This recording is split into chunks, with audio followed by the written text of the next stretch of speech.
నాగార్జున సాగర్ ప్రాజెక్టుకు వరద నీరు కొనసాగుతోంది. 26 క్రస్ట్ గేట్ల ద్వారా దిగువకు నీటిని అధికారులు విడుదల చేస్తున్నారు. నాగార్జున సాగర్ ప్రాజెక్టు ప్రస్తుతం ఇన్ఫ్లో, అవుట్ఫ్లో 2,79,720 క్యూసెక్కులుగా ఉందని నీటిపారుదల శాఖ అధికారులు తెలిపారు.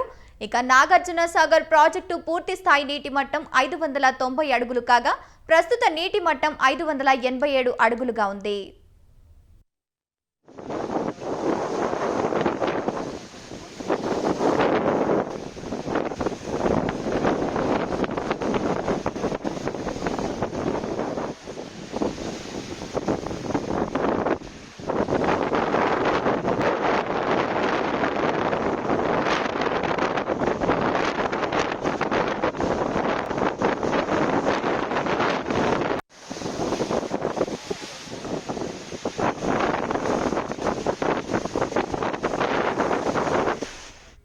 నాగార్జున సాగర్ ప్రాజెక్టు పూర్తి స్థాయి నీటి నిల్వ సామర్థ్యం 312.0450 టీఎంసీలు కాగా ప్రస్తుత నీటి సామర్థ్యం 302.9125 టీఎంసీలుగా ఉంది.